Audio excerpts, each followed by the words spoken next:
My beloved brothers and sisters, this session of General Conference has been for me a sacred time. I am grateful for the assignment to speak to the millions of Latter-day Saints and our friends across the world.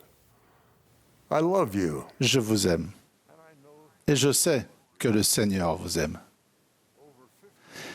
Il y a une cinquantaine d'années, j'ai eu le privilège de servir en tant que président de Ricks College à Rexburg, en Idaho. Le matin du 5 juin 1976, mon épouse Cathy et moi, nous sommes rendus au temple d'Idaho Falls pour assister au scellement d'une amie proche. Bien sûr, avec à l'époque 4 jeunes garçons à la maison, notre visite au temple n'aurait pas pu avoir lieu sans l'aide d'une courageuse baby-sitter. Nous avons laissé nos précieux enfants entre ses mains et sommes partis pour le temple à 30 minutes en voiture de chez nous. Ce que nous avons vécu dans le temple ce jour-là était merveilleux comme d'habitude. Cependant, après le scellement dans le temple, alors que nous nous préparions à rentrer chez nous, nous avons remarqué que beaucoup de servants du temple et d'usagers conversaient dans le hall d'entrée, l'air anxieux. Un servant du temple nous a rapidement informé que le tout nouveau barrage sur la rivière Teton, dans l'est de l'Idaho, s'était rompu. Plus de 300 millions de mètres cubes d'eau se déversaient dans les 775 km² de vallées alentours. Une grande partie de la ville de Rexburg était sous l'eau. Les maisons et les véhicules étaient emportés par les eaux. 2/3 des 9000 habitants étaient soudainement sans abri.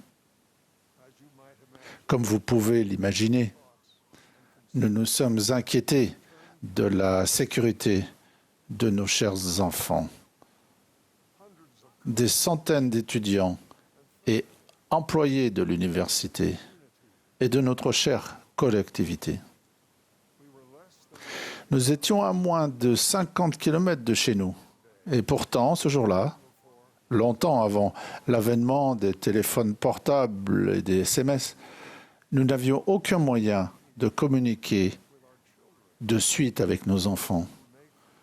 Et toutes les routes ayant été fermées, nous ne pouvions retourner à Rexburg. Notre seule option était de passer la nuit dans un hôtel local à Idaho Falls. Cathy et moi, nous sommes agenouillés dans notre chambre d'hôtel et avons humblement supplié notre Père Céleste de garder nos chers enfants et les milliers d'autres personnes affectées par la tragédie en sécurité. Je me souviens de Cathy faisant les 100 pas à l'aube, rongée par l'inquiétude pour ses enfants. En dépit de mes propres inquiétudes, j'ai réussi à trouver le calme et m'endormir. Peu de temps après, ma chère compagne éternelle m'a réveillé et m'a dit « Hal, comment est-ce que tu peux dormir dans un moment pareil ?» Les mots suivants sont venus clairement dans mon cœur et mon esprit. Et je lui ai répondu « Cathy, quoi qu'il arrive, grâce au temple, tout ira bien. Nous avons fait des alliances avec Dieu et avons été scellés au temple en tant que famille éternelle. » À ce moment-là, ce fut comme si l'Esprit du Seigneur nous confirmait ce que nous savions déjà être vrai dans notre cœur et dans notre esprit. Les ordonnances de scellement que nous ne pouvons trouver que dans la maison du Seigneur, administrées par l'autorité compétente de la prêtrise, nous avaient liés en tant qu'époux et nos enfants nous avaient été scellés. Il n'y avait véritablement pas besoin d'avoir peur. Et nous avons été reconnaissants d'apprendre un peu plus tard que nos garçons étaient en sécurité. Cette déclaration de Thomas S. Monson illustre parfaitement ce que Cathy et moi avons ressenti pendant cette nuit inoubliable. Quand nous allons au temple, nous pouvons accéder à une nouvelle dimension de spiritualité et ressentir la paix. Nous saisirons le véritable sens de ces paroles du Sauveur. Je vous laisse la paix. Je vous donne ma paix. Que votre cœur ne se trouble point et ne s'alarme point. J'ai la bénédiction de ressentir cette paix à chaque fois que j'entre dans le temple. Je me souviens de la première fois où je suis entré dans le temple de Salt Lake City. J'étais un jeune homme. J'ai levé les yeux vers un haut plafond blanc qui rendait la pièce si lumineuse qu'on aurait dit qu'elle était ouverte sur le ciel. Et à ce moment-là, précis, une pensée m'est venue à l'esprit avec ces mots clairs. Je me suis déjà trouvé dans cet endroit lumineux auparavant. Mais immédiatement après, d'autres mots me sont venus à l'esprit. Et ce n'était pas ma voix que j'entendais me dire. Non, tu n'es jamais venu ici auparavant. Tu te souviens d'un moment antérieur à ta naissance. Tu te trouvais dans un lieu sacré comme celui-ci où le Seigneur pouvait venir. Frères et sœurs, je vous témoigne humblement que dans le temple, nous pouvons nous souvenir de la nature éternelle de notre esprit, de notre relation avec le Père et son Fils divin, et de notre désir ultime de retourner à notre foyer céleste. Dans des discours de conférences récents, le président Nelson a enseigné: l'endroit le plus sûr où se trouver spirituellement est à l'intérieur de vos alliances du temple. Tout ce en quoi nous croyons et chaque promesse que Dieu a faite à son peuple sont réunis au temple. Chaque personne qui contracte des alliances dans les temples et qui les respecte bénéficie d'un accès plus grand au pouvoir de Jésus-Christ. Il a aussi enseigné ceci. Une fois que nous avons fait alliance avec Dieu, nous quittons pour toujours la neutralité. Dieu n'abandonnera pas sa relation avec les personnes qui ont tissé un tel lien avec lui. En fait, toutes les personnes qui ont fait alliance avec Dieu ont accès à un amour et une miséricorde exceptionnelle. Par l'inspiration qu'il donne au président Nelson, le Seigneur a accéléré la construction de temples dans le monde entier et continuera de le faire. Cela donnera à tous les enfants de Dieu l'occasion de recevoir les ordonnances du salut et de l'exaltation, de contracter des alliances sacrées et de les respecter. Remplir les conditions requises pour contracter des alliances sacrées n'est pas un effort ponctuel, mais l'œuvre de toute une vie. Le Seigneur a dit que cela exigera tout notre cœur, tout notre pouvoir, tout notre esprit et toutes nos forces. Participer fréquemment aux ordonnances du temple peut créer une habitude de dévotion au Seigneur. Lorsque vous respectez les alliances du temple, et vous vous en souvenez, vous invitez le Saint-Esprit à vous accompagner pour vous fortifier et vous purifier. Vous pouvez alors faire l'expérience d'un sentiment de clarté et d'espérance qui vous témoigne que ces promesses sont vraies. Vous vous rendrez compte que chaque alliance faite avec Dieu est une occasion de se rapprocher de lui, ce qui produira dans votre cœur le désir de respecter les alliances du temple. Il nous a été promis que grâce à notre alliance avec Dieu, il ne se fatiguera jamais dans ses efforts pour nous aider et nous n'épuiserons jamais sa patience miséricordieuse envers nous. C'est grâce aux alliances de scellement accomplies dans le temple que nous pouvons recevoir l'assurance que les relations familiales aimantes se poursuivront après la mort et pour l'éternité.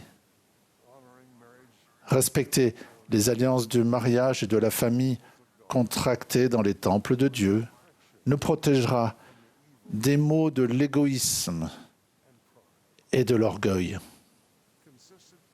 Pour que les frères et sœurs prennent constamment soin les uns des autres, il vous faut faire des efforts incessants pour diriger votre famille à la manière du Sauveur.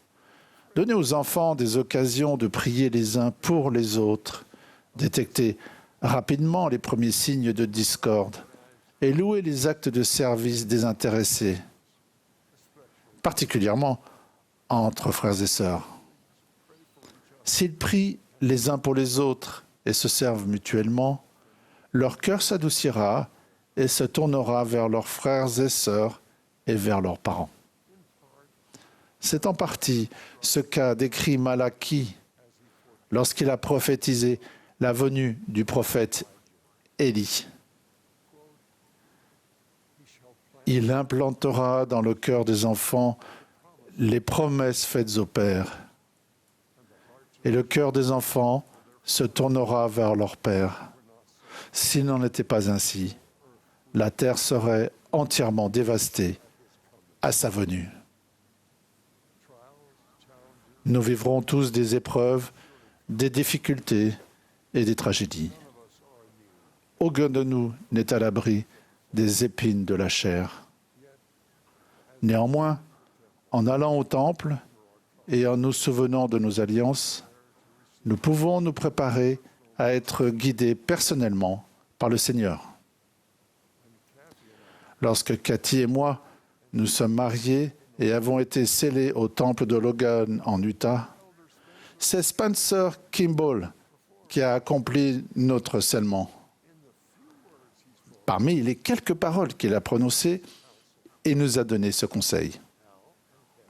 Hal et Cathy, vivez de telle sorte que lorsque l'appel arrivera, vous puissiez partir facilement.